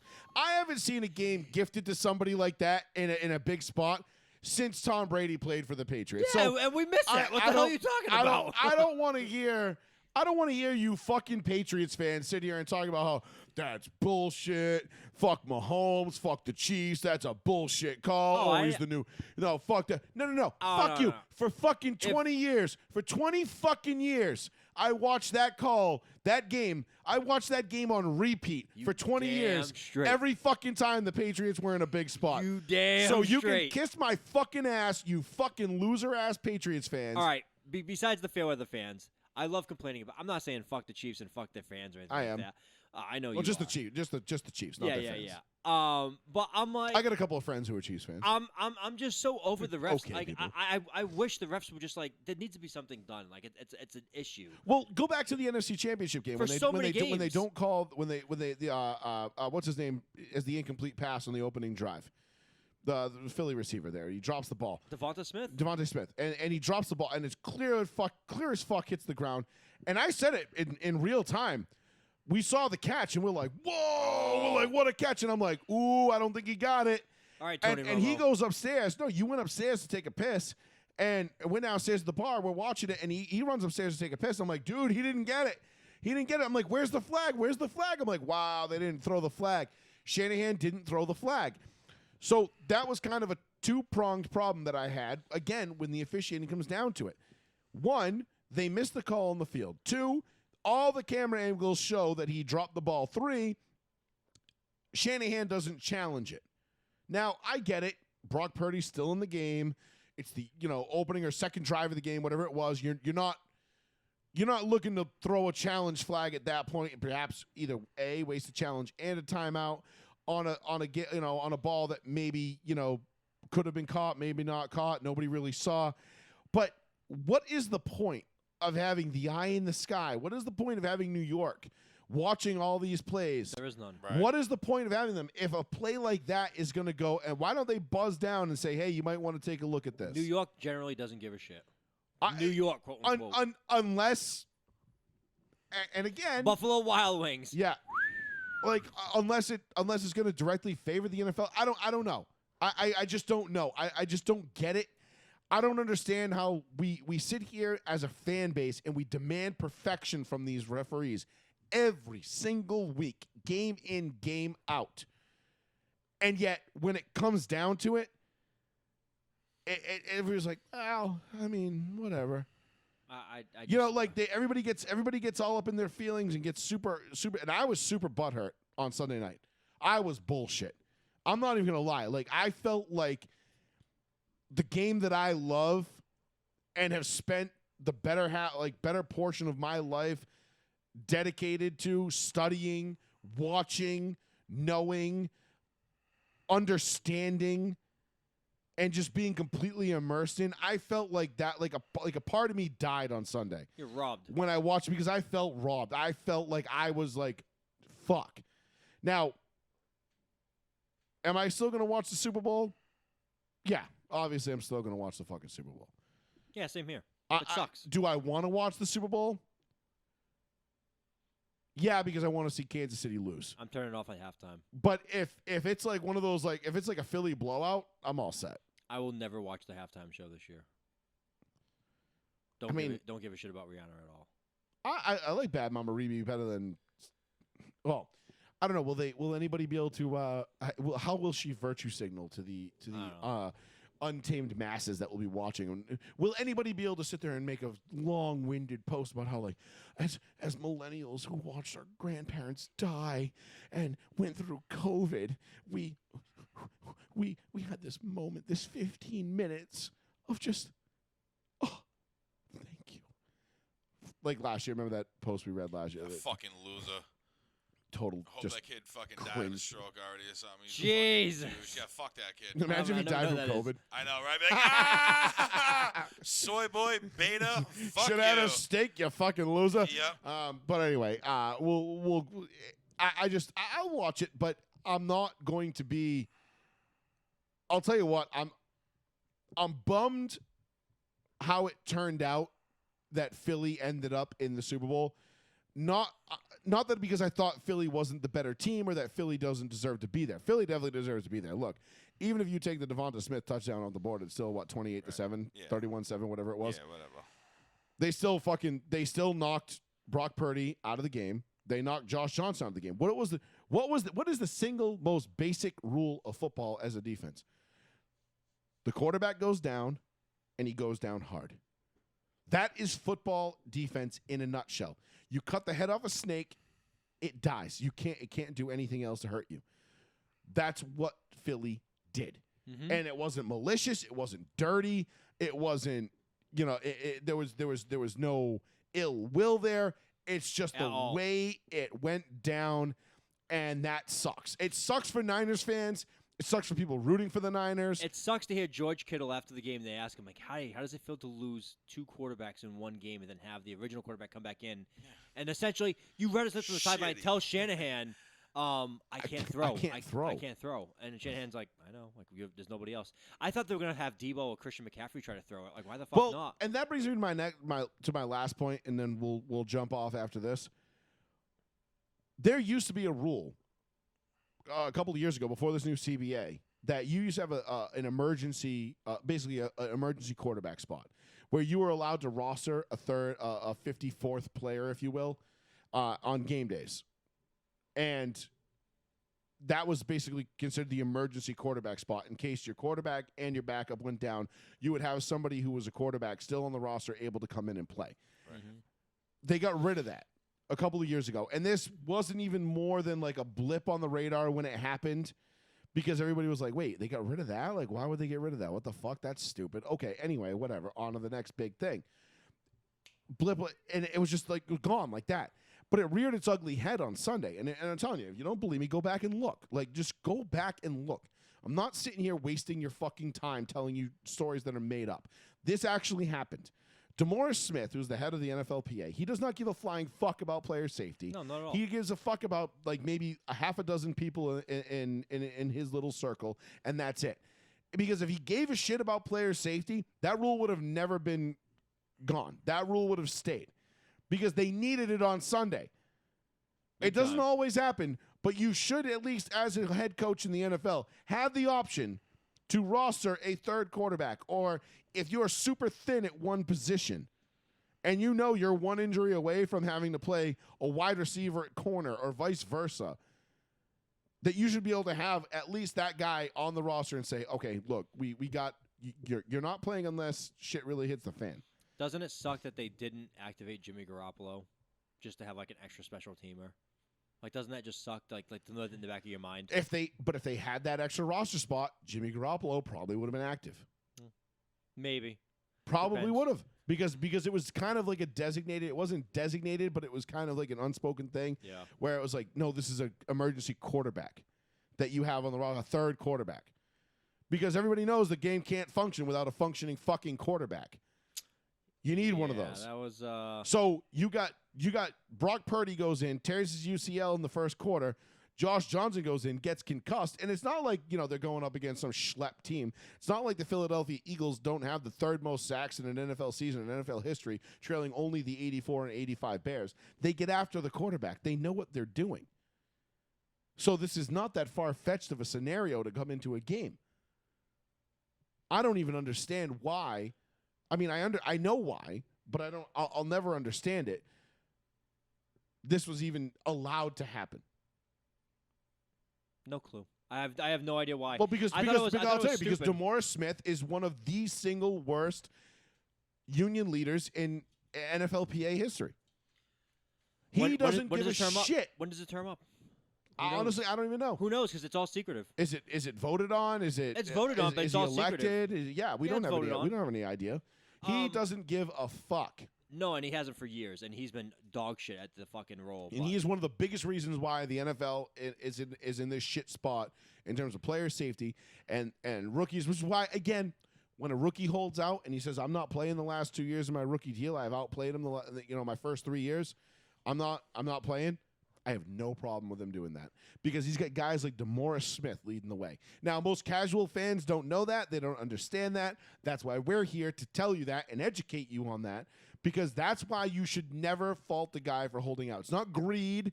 It's not, he's a prima donna. It's not, back in my day. No.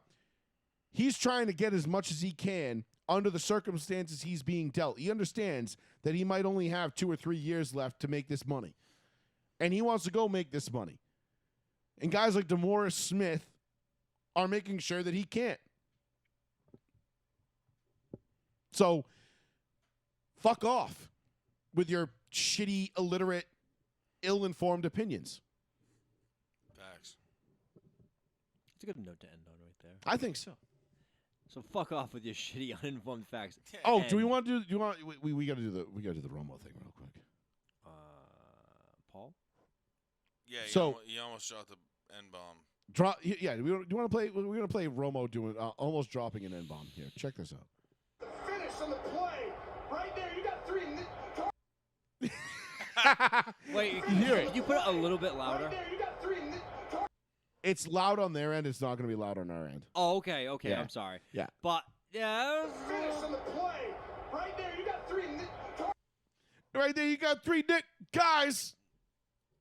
It was. That's a bad one. Do you think CBS and Fox are like they can't wait for Brady to get in the booth because once Brady gets in the booth, it's gonna bump Greg Olsen out, and then Greg Olsen's gonna, and then CBS is gonna be like, oh, thank God. I don't think they're ever gonna see Brady in the booth. I think Brady never goes to that contract. I think Brady plays this year, one more year. I think he's. I'm lukewarm on that idea still. Come back to me in a couple of weeks. Brady shouldn't even be playing anymore. Just stop playing. Well, he said he would quit when he sucks. He doesn't suck yet. He's only mediocre. Dude, he kind of stunk last year. Let's be honest. He's mediocre. He was like the 16th or 17th but best then people are quarterback making in the league. excuses for and people immediately. And they're like, well, he's 45. Exactly. And it's like, he's going through a divorce. It's like, stop playing. It's his choice to still be out here. I don't give a God. shit. Like, does anybody give a shit? When Peyton Manning sucked, did anybody say, oh, well, Peyton Manning, I mean, the guy can't feel his fucking right arm. He has no feeling in his his whole right hand, and he's still out there throwing fucking footballs. Did anybody give him the fucking benefit of the doubt then? No. Like, he fucking sucks. Fuck him. Stop making excuses for him. Like, he's 45. Right. Yeah, Retire. pretty much. So, all right, let's leave it there, boys. All I'll say is fuck you, fuck the Celtics, fuck the Chiefs, go Philly. Yep.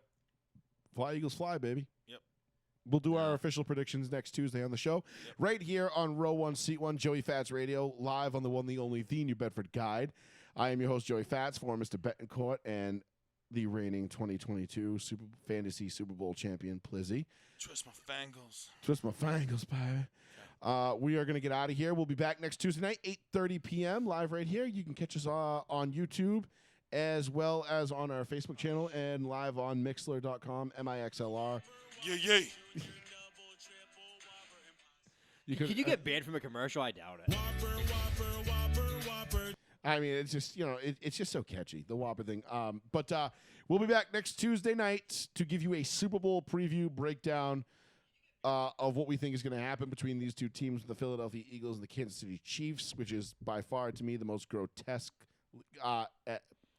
The exact opposite of what I wanted. Aesthetically speaking, it is the most grotesque combination of uniforms you will find on a football field. I wanted Bengals 49ers so bad. I did get too. The exact opposite. I'm like, God damn it. Seriously. I went 6-0 to start the week, to start the playoffs. I went 1-3 in the divisional round, and I went 0-2 on championship weekend. I got one pick left, so I'm 7-5 You are right Kyler now. Murray right now. Start off hot and then just tank it. I'm 7-5 right now. And then jump on Call of Duty. It's at the end of the show. Seriously. It's so bad. It's so brutal. But we'll be back next week. So join us again, 8:30 p.m.-ish. 8:30, usually 8:45-ish, right here on Row 1, Seat 1. We'll be back. Thank you all for joining us. And peace. Y'all have a great weekend. You too. Enjoy that Arctic cold. Oh, God. It's going to be brick on Saturday. Oof. Dying. I know. Sucks. Oh, well. It's winter, baby. Peace out.